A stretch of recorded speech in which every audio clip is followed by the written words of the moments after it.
pause right there. You know what the issue is and why there's more pressure than normal? Matt Rhule's done it before. He said, I make massive strides in year 2 and in year 3. Well, his baseline has now changed. The baseline at the previous 2 stops at Temple and Baylor were like 1 win or 2 wins.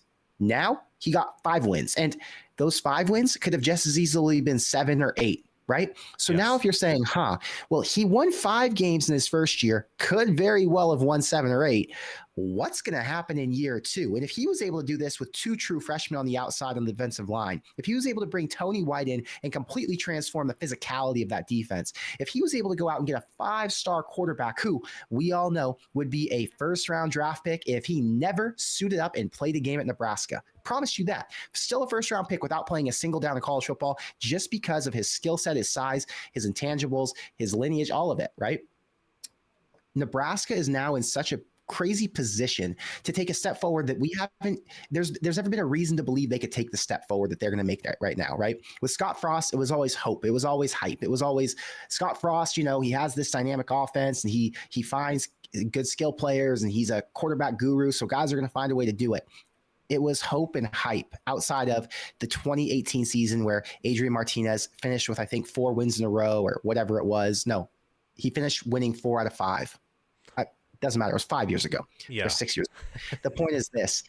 There was some proof in that one moment to make us believe that Scott Frost was on to something. But beyond that, it was always, well, he's supposed to get it right, isn't he? He's being paid a ton of money. So it's gonna get itself sorted out, right? That was always the feeling with Nebraska fans. Whereas now the proof is on paper. The proof is what we watched on the field last year. And if we've already got so far, or if we've already gotten this so far, what kind of jump can we expect going over this spring and this summer? Yeah. I mean, something that I thought was intriguing about last year's close losses is they didn't feel the same as the Scott Frost close losses. They felt more torturous. And like not being a Nebraska fan, could feel more empathy for Nebraska fans. The Scott Let Frost... me pause you right there. I want to really pinpoint that feeling you had. Okay, let's dig into your emotions, because as a Nebraska fan, I remember how it felt when Nebraska lost those games with Scott Frost. It felt like the cupboard was full.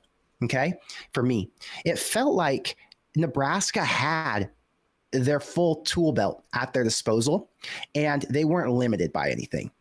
When they were losing these games last season, it felt like we were missing a major piece. You know what that missing piece was. They were missing a quarterback who could hold onto the ball, who could lead consistent drives downfield with his arm, not just with his legs. And because you didn't have that fundamental position ready to rock, because Jeff Sims obviously failed out and Heinrich Haarberg was never developed into that pure passing quarterback that Nebraska would have needed last year to thrive, it didn't feel like we were losing with a full toolbox. It felt like we were losing because we didn't have our hammer, which I could justify that in my own head. It sucked. It was painful. It was frustrating. But I was like, well, we came to work without our hammer. So what were you going to expect? You've got Michigan State, Michigan, Illinois, these really strong Big Ten teams who are coming with everything they've got. And now we're tying a hand behind the back. That's kind of how it felt. So the emotions were just so much different between those 2021 losses and the 2023 losses because it didn't feel like we were at full capacity. Yeah. Yeah, the 2021 losses almost felt memeable because it's like, how are they doing this? This team's actually good and ready to play. Adrian Martinez is at full health and he's fumbling the ball in a crucial situation in the last minute of the game when Nebraska's going down to win it. Yeah. What? It wasn't like you said, well, Adrian's got a knee brace on and he's limited to only being able to throw 10-yard passes. No, that dude was ready to go. He could run, he could pass, he was fully healthy. We were losing in stupid ways. Yes. Now we were losing because we weren't ready to roll and we weren't prepared because we didn't have everyone that was necessary to win a game. And now Matt Rhule took it upon himself to say, no longer. We're going to go out and get a couple more quarterbacks. We're going to go out and get some pieces that we didn't have before that fit the scheme that we're trying to run. And with all of that, this team should be in a much better position to succeed going forward. I agree with you. In fact, I have Nebraska improving in their record this year. But before we get into that, you talked about bringing in the new quarterbacks. We obviously know that Nebraska has again used the portal, not to the same Yeah. degree as last year, but they've used it, bringing in Blyhill. Uh Jamal huh. Banks, I thought, was a nice addition because I thought Nebraska really, they have a good tight end in Fedoni, but they need depth at receiver. They can't just rely on the young players from last year. They're good. Yep. I love them, but they need an experienced veteran, and they got that. And their running back room, if it can stay healthy, is very deep. What are you hoping to see specifically in the spring game? I know you talked a lot about this in a video that you just made and that Hmm. I watched, and part of it even focused on the running back room. So, Yeah. what are you looking for? I think there's a couple of things I want to see. Number one, we heard this today from Matt Rhule. They're going to open it up and they're going to throw the ball. They already know that they have a team who can run it, so they're going to try and see what the receivers and quarterbacks can do together. Everyone talks about Dylan Raiola and wanting to see him, and that's going to be cool to see. It's kind of like the coming to be moment. We had hopes for so long that he would come to Nebraska. Now he's finally here. You know, when I made my video and I said Dylan Raiola is going to be Nebraska's next quarterback, and then a week and a half later he was committed, a bunch of people said, I don't believe it until he's on the field in the spring game. Well, this is that coming to moment when we actually get to see him with a red helmet on and the red jersey, or it's going to be a green jersey, but you get my point. He's going to be suited up for Nebraska, and it's proven now. There's no more in your head where you're like, oh, he could transfer. Da, da, da. We're here. I don't care about watching him, though. I care about watching Heinrich Harburg. Interesting. Nebraska has needed two quarterbacks every season since I can remember. They don't get through seasons healthy, or they don't have a quarterback who's good enough to win the right games, right? So are there two quarterbacks on this roster who can get it done? I'm confident in Raiola's ability to be at least serviceable in the Big Ten, better than what we had before. Okay. Am I confident in Heinrich Harburg to step in and fill that role if he's not there? Not yet, because we haven't seen him do it. Heinrich has had his hand tied behind his back for far too long. He has not been developed as a quarterback for the Big Ten until this year. And now that I think he's training with the right quarterback coaches, I think he's training with the intent that he's going to play quarterback and he's going to be a guy who has to use his arm and not just his legs. It's gonna help evolve his game, and ultimately it's going to uplift the team. Let's go back to a specific interview he did with Bussin' with the Boys I don't even know when it came out, a few days ago, whatever it was. When he talked to Will, he mentioned that when he first came in for that Louisiana Tech game or the Northern Illinois game, he ran like a bull and he ran through guys and he took a beating. And by the end of those games, he realized, I don't know if this is going to be something I can sustain, because then he goes and plays against Illinois. He plays against Michigan. And physicality just took a whole different notch up, because you had Northern Illinois and Louisiana Tech. I don't want to call them high school teams, but they're much smaller, right? Their defensive linemen Yes. probably average 275 pounds as opposed to 310 against the Big Ten guys, right? Yeah. So he said, I have to change my play style. And now that he's gone through that season of understanding what it's like to be a running quarterback or a passing quarterback, or most importantly, a Big Ten quarterback, he's able to adjust his preparation for an entire offseason, which is going to help him to make a big stride, I would hope. Now, we're going to see that come to be, because it's going to be a shootout, is what Matt Rhule called it, a shootout between the red and the white team. You got the first team and the second team going up against each other, or the first team and the first team going up against each other, second team, I'm sure. Heinrich's on one of those teams, and Heinrich's going to have receivers at his disposal, and we'll see if he can sling it around. And I think that's the most important thing I want to learn, because Nebraska's wins and losses are going to go through the quarterback room. It's going to go through the guys who have to protect the ball the most often, the guys who are responsible for the interceptions, the guys who are responsible for the fumbles most of the time, right? Last year we saw some other guys fumbled as well. But the point being, if we see guys protect the ball who have to handle it every single down, I'm going to feel a lot more comfortable going into whenever their first game is, August 31st. Yeah. Oh, yeah. I mean, you mentioned in your video for the spring game preview, Nebraska was the worst in the country in Yeah, turnovers, which is just, trash. yeah. And with all those And we one, knew last year in the spring game they were going to have those issues. Now, we neglected it. I wore freaking goggles and I said, no, they're going to get it fixed. Don't worry about it. Because everyone was telling me, Connor, that was a red flag. It was an alarm. And I said, no, chill. It's Matt Rule's first 2 months here. It'll all get worked out. Little did I know we were in for a long 3 months. yeah.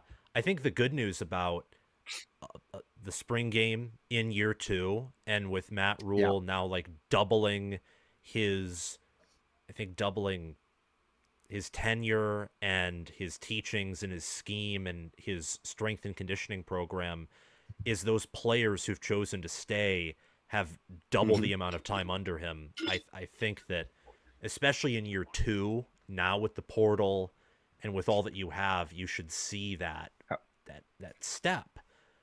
What do you Yeah, for think sure. about Daniel Kalen? You mentioned you wanted to see Heinrich Harburg, but I know a lot of people, whether it's through your channel and your Discord that I'm a part of, or whether it's through looking at Nebraska football, looking them up, researching them, there's a lot of talk about Daniel Kalen.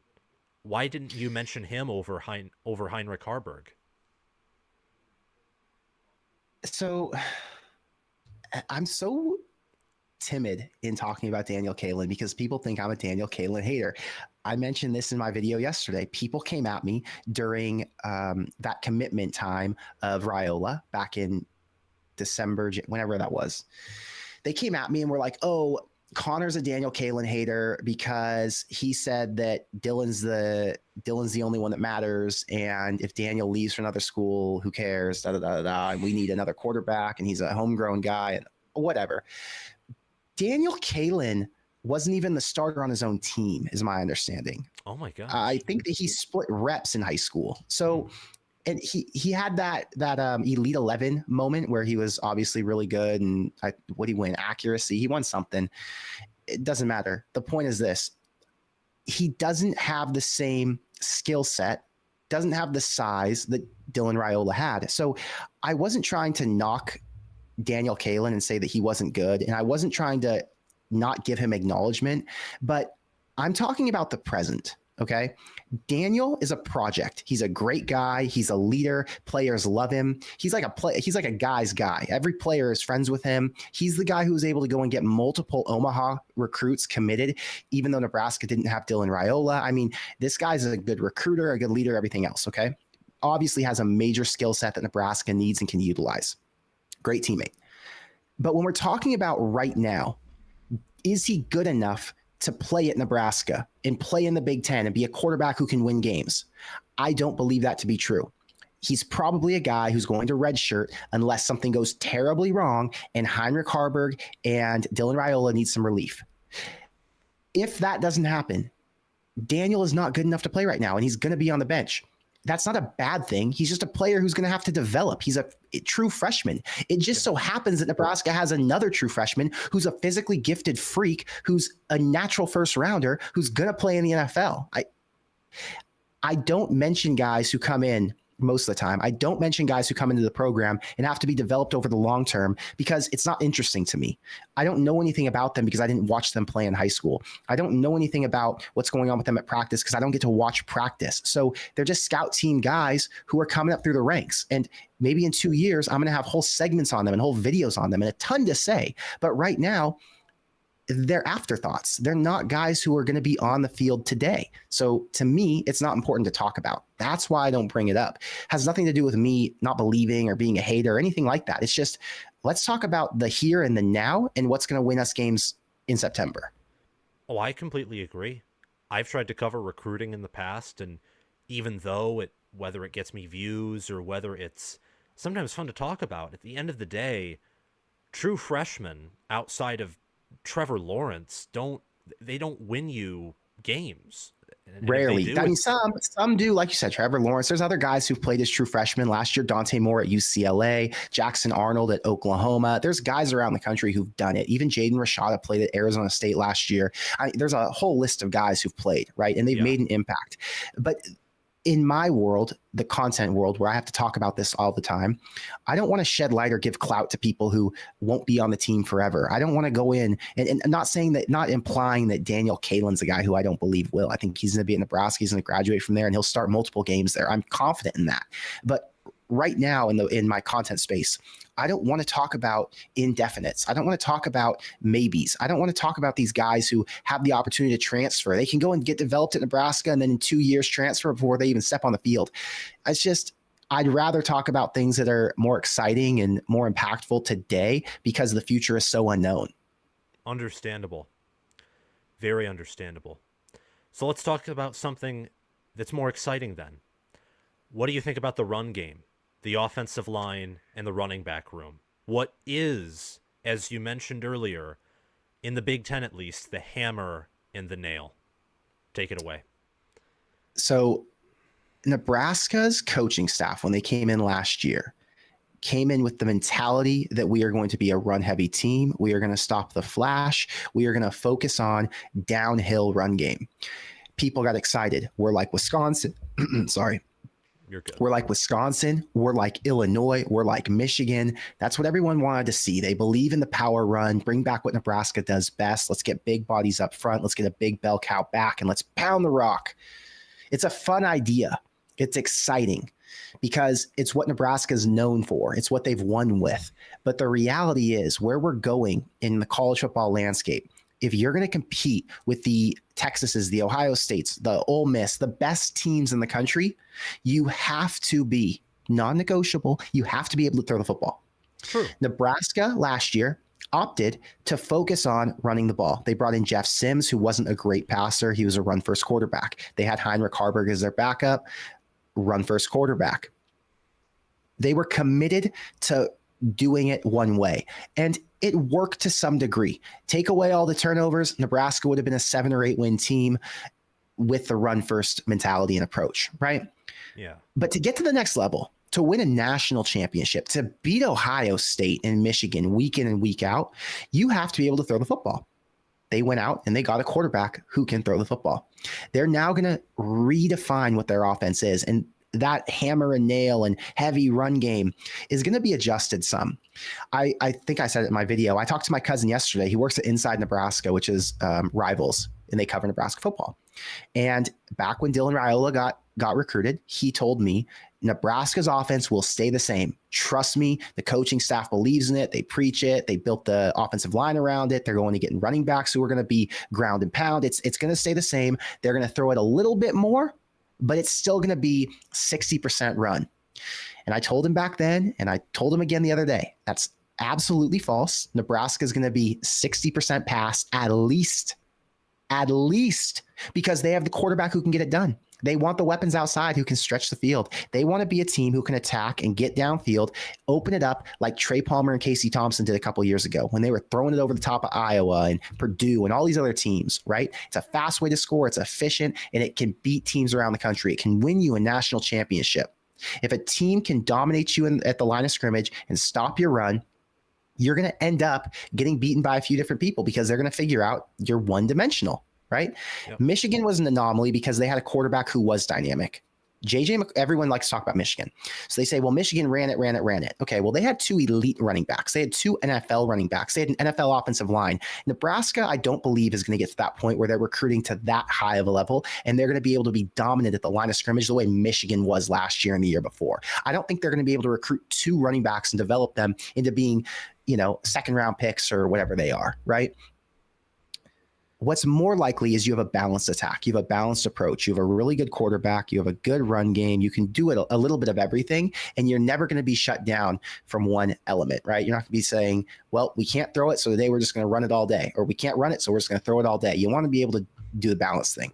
They have now found a way with this new quarterback to balance out the offense a little bit more. And I think we're going to see more pass than run. I think the running back situation with Emmett Johnson being the lead back right now is what I'm hearing. Emmett Johnson's a receiving back. He's not a guy who can just run the ball right up the middle like Gabe Ervin every single time. Dante Dowdell, we expected to be that back who would run it straight up and down. Dante Dowdell's name hasn't really been mentioned, so I don't know what's going on with him.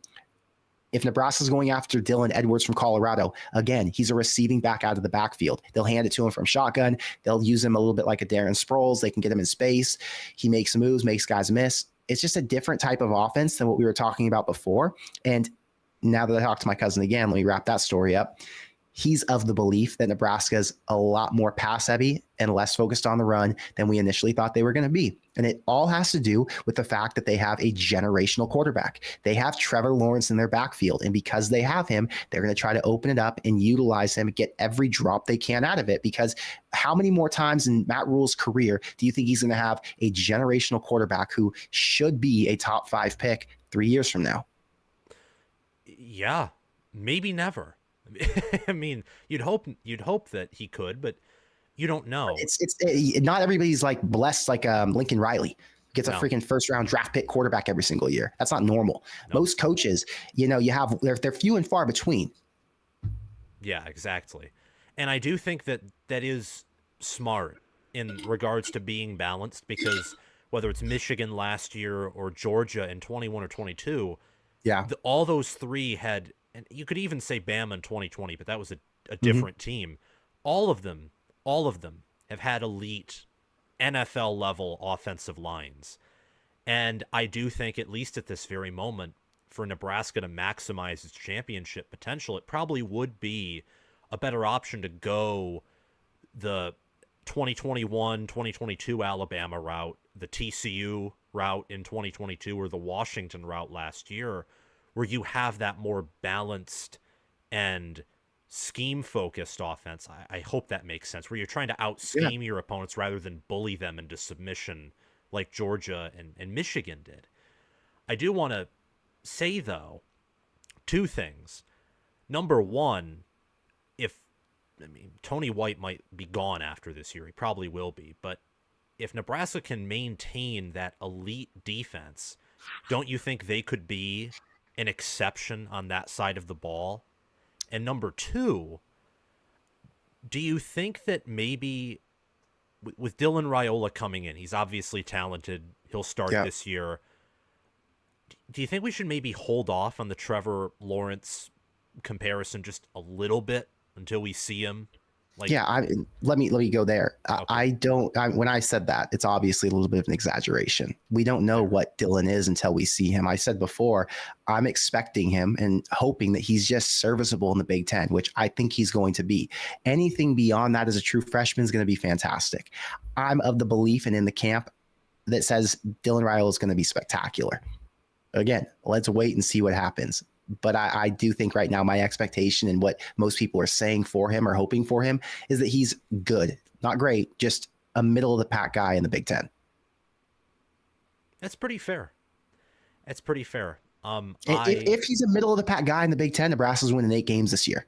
Oh, yeah, I would agree. I mean, they're certainly going bowling, certainly finishing the regular season with a winning record. If he is just average. Just average. Just don't turn it over every time and you're good to go. Nebraska wins a lot more games. I mean, I think he's just going to be average, not even good. But that's my own personal opinion. I could be totally wrong. And I think even average, if everything else goes right or close to right, they could do even better than 7 or 8, because their schedule's not insane. It's not like schedule's not insane. Defense is better. Team's more comfortable. They're going to be in a better position in a lot of aspects. They're in a better position than they were last year.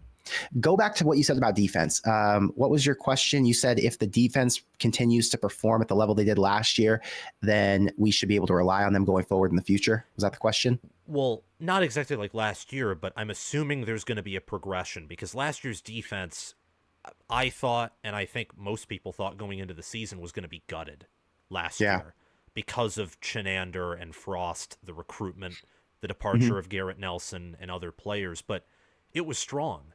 Now with another year of strength and conditioning, another year of superior assistant coaching to the previous regime, there are people, including myself, who think they'll be a top 10 defense. And assuming they're able to progress as recruiting and all those things get better, as it seems like they are, can Nebraska be one of those teams where, yes, they have to play by the rules, like what you said of bringing in a good quarterback to try and be more balanced, but can they also formulate their identity around the defense and say, hey, we're playing by the rules in the sense that we're adjusting and we're making sure we're adapting, but we're also going to stay kind of like what Michigan did with their run game. Can Nebraska do that with their defense in some way? Well, I think it is going to become their identity, and that's what Matt Rhule would want to happen. He would want to say, okay, the defense is what we're going to focus our attention and our brand around. It's always been Nebraska black shirts, right? The brand is defense at Nebraska. When I first talked to you about this 10 minutes ago, we talked about the idea that certain teams could just bully others, like Michigan and Georgia, because they have all these massive bodies and these 5-star recruits, right? I don't believe Nebraska will ever be in a position where they are like Georgia or Michigan. They could get to that point. I'm not saying it couldn't ever happen. I just don't think it will. So let's assume Nebraska just develops guys the right way and they go out and recruit pretty well. Is Tony White the guy who's making this defense go? Or is Matt Rhule playing a bigger hand than we assume he is? Interesting. If Tony White leaves, or when Tony White leaves is better because he's going to leave. He's going to get a head coaching job somewhere. When Tony White's gone and Matt Rhule has to replace him, what's the defense look like? What's the drop off? Does he go and hire someone who runs the exact same scheme? Does he go out and get someone who does something a little bit different, but is just as good of a coach or has a successful track record? I don't know that answer. What I do know is if Nebraska's not going to recruit to that elite level where they just have dominant bodies and guys who any coach can come in and build around, i.e. Jim Knowles at Ohio State, who came over from Oklahoma State and then was successful pretty much immediately when he got to Ohio State because he had freak athletes across the entire board. Will Nebraska be able to hire the right way to sustain what Tony White was able to do in his first year? I think that's kind of the main point I'm trying to make. And I don't know that answer yet. It's been one season, and there's still a lot more to learn about Matt Rhule since it's so early on with his era at Nebraska. Yeah, that is a question mark that we won't have an answer for until Tony White leaves to take a head coaching job. We need more time to figure it out, you know? Yeah, my suggestion would be just don't hire Bob Diaco. But, oh well. Well, good thing is they won't hire Bob Diaco. They already ran that, so. Yeah, a little bit of hope for, I think, not just you, but also your fan base before we move on. And this isn't hope, it's realistic. Mm-hmm. Michigan actually recruited worse in the previous 3 years than perhaps they ever did under Jim Harbaugh. They just had a ridiculously good strength and conditioning program and NFL defenses. And while it would be hard for Nebraska to do that, I could see them do that if they just recruit at a top 15, top 20 level. And if they're able to keep a culture where their players want to stay there and they pause right there. It would be new territory for Nebraska to consistently recruit at the Michigan level. To get multiple back-to-back top 15 classes isn't something Nebraska has been known to do. They've had spurts where they'll pull a top 20 class, no problem.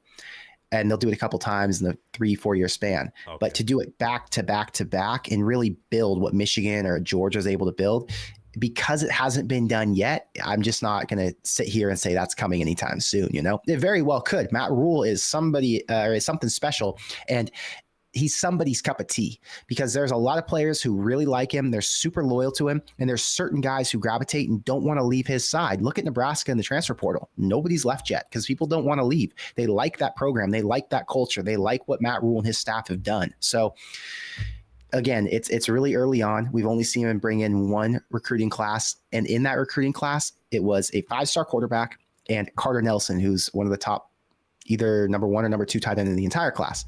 So it's been positive so far, but I just don't want to set too crazy of expectations yet. It would be like if I was going to come on here and say Nebraska's going to win 9 games last year. It's like, okay, let's not get ahead of ourselves. We have a true freshman quarterback. We have a ton of unknowns still. The defense and the offense are serviceable at the very least. But the question is, did they fix their turnover issues? And is the quarterback ready to go? Until we see any proof, we can't make any crazy predictions, right? Outside of 8 wins. Yeah, that I think that's fair. I do forget that, yeah, Michigan has been known in the past to recruit even at a top 10 or top 5 level. And Nebraska has been much more known as a developmental program who occasionally they still recruit okay. Yeah, like the top 30 classes, no problem. Like 25, 23, 27, they've done that plenty of times. It's just when we start talking about 15, 16, 17, that's few and far between. Yeah, understandable. Well, before we move on from Nebraska, as we've been talking about it a lot and I've been having a lot of fun, what do you think reasonable expectations record-wise are for this team, and what's your prediction? Eight wins is very reasonable. You have to Okay. look at last year and what happened, right? Look at the way they lost games and then say to yourself, will they lose games those same ways? Let's go through the schedule. Game 1 against UTEP is free. It's a 40-point spread or something. Game 2 against Colorado, I'm assuming Nebraska is going to be a 4-point favorite, maybe a 3-point favorite. I do think they're going to win that game, but it's not going to be free. It's not going to be free. No. Let's say they're 2-0. Northern Iowa 3-0. Illinois at home 4-0. Purdue, they're on the road. Don't know what Purdue's looking like. I would think Nebraska can win, but we don't know until we've seen. I don't want to interrupt too much. Yeah, go ahead. But I watched Purdue's spring game. That team on the interior is big. And I didn't think highly of Purdue in terms of a roster entering this year. Yeah. That spring game, it is just a spring game, but like you said in your video, there are some takeaways. Relative to expectations, I think they've had the most impressive spring game in the Big Ten so far. Well, that's important. They have a returning quarterback, and they had a lot of work to do. They lost some guys in the portal who were key pieces. So let's just say Nebraska loses that game to Purdue, right? We're still at 4 wins. Yep. Then you've got Rutgers and Indiana back-to-back. I'm going to say that takes them to 6. Let's say they lose to Ohio State, USC, and Iowa. To get to 8, they would just need to beat UCLA and Wisconsin. To get to 7, they would just have to beat. Oh wait, did I throw USC in there as a loss? You did. Yeah, I did. So let's say it's UCLA and Wisconsin they would have to beat. Could they do that? Yeah, I think 8's reasonable and fair. If you interchange Wisconsin and Purdue or whatever, I think it's definitely not too far out of the realm of possibility. When you look at their defense returning 10 guys, 10 starters, their offense returning 3 starters on the offensive line, or really 4 because of Teddy Prohaska. Teddy Prohaska is a returning one time starter. Ben Scott at center, Justin Evans, who started last year at guard, and then Bryce Benhart, who started last year at tackle. Justin Evans obviously came in and took over for Ethan Piper after he got hurt. The other projected starting guard right now is Henry Lutovsky. He's had some game action. I'm not sure if he started any games, but he's played in plenty.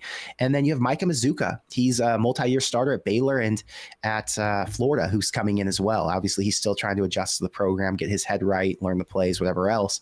He could potentially fill in too. So I feel good about their offensive line. The receiver core obviously is what it is. They've got transfer in Jamal Banks, who's extremely proven. They've got Jalen Lloyd, who showed flashes. He looked just like J.D. Spielman last year, has the speed like Trey Palmer, so he could turn into a weapon. And then Isaiah Nair, a little bit more of an unknown coming off of his injury, but even if he's just half as good as what he was at Wyoming, Nebraska has a better receiver there than they had last year. So I feel pretty good about their entire team around the quarterback, and they just need to figure out, or they don't need to. We need to figure out how consistent the quarterback play can be. And once we figure that out, that'll give us a better idea of what the ceiling is. But again, right now, I'm going to say 8 wins is a good expectation given Matt Rhule's history. I would agree with that. And that's because that includes, I think, beating some teams who will be tough to beat. Whether that's USC, Wisconsin, Iowa, that tough game stretch. At Ohio State, you have to throw that as a loss. And then I think Rutgers will be better than a lot of people think. And when beating Colorado, at least you get revenge from, last year, there are games that Nebraska will be tight in, or at least will be predicted to be tight in. Mm-hmm. And if you get those wins, or you get like a dominant win that's very good. Before I say my brief piece on my expectations and predictions, Jake Kivett has a question, and I want you to answer this. Is 7-5 a disappointment for Nebraska? Not just barely undercutting, but like a disappointment. No. I think 6-6 is a disappointment. Okay. I would be extremely disappointed in 6-6. 7-5, it would be a tough pill to swallow. You'd say, man, it really feels like we should have made a bigger jump. We had this defense with Tony White. The schedule was weak. It's borderline. There are some people who will say 7-5 is a disappointing season.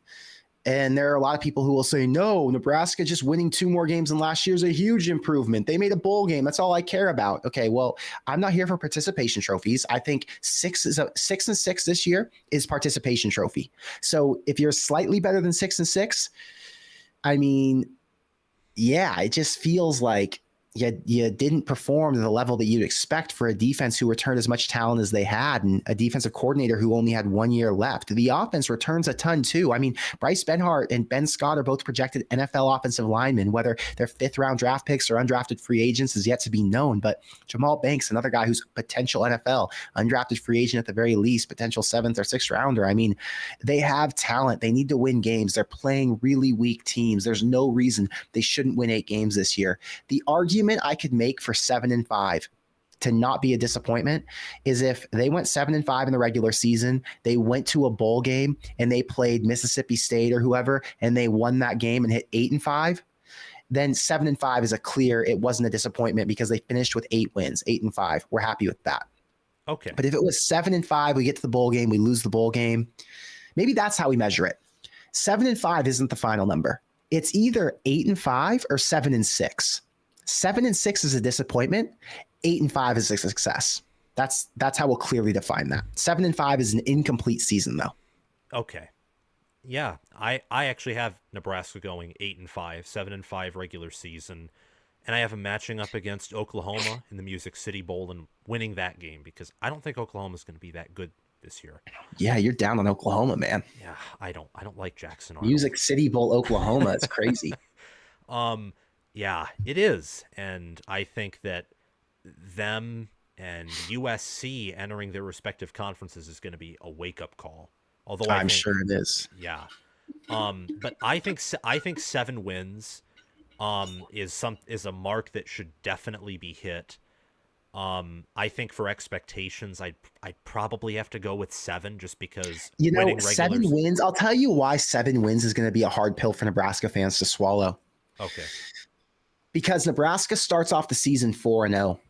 They start, or let's say it's 3-1. Let's say worst case. Nebraska's got a loss to Colorado in there, and they're 3-1, or a loss to Illinois, whatever. They're going to beat Rutgers and they're going to beat Indiana, which gets you to 5, which means you only have 2 more wins out of the final 5. So it'll be tough for Nebraska to watch their team go 2-3 after such a hot start. It'll be a little bit reminiscent of 2016 when they started off 7-0 and then finished I don't know what the record was, 9-5 or 9-4. Yeah. And they dropped all of those games. And it was almost like all that momentum and that whole climb we saw, we all got to be excited for this team, watch them get into the top 10 or whatever they were when I went to Ohio State and watched them get the brakes beaten out of them. It's going to have that reminiscent feel, and it'll definitely leave a tainted taste on the season if they end up crumbling at the end after such a hot start. So thank you so much for watching this episode of College Football with Sam. I appreciate it. And I would appreciate it even more if you were to hit that like button, comment your thoughts on this video down below, hit that big red subscribe button, and also click that notification bell so that your phone, laptop, or whatever device you use can ding or buzz whenever I release new content and notify you about it so that you can watch more videos like this. College Football with Sam is the best Big Ten football channel on YouTube. We're going to be doing a giveaway when we hit 20,000 subscribers, and we're trying to become one of the best, if not the best, college football channels on YouTube.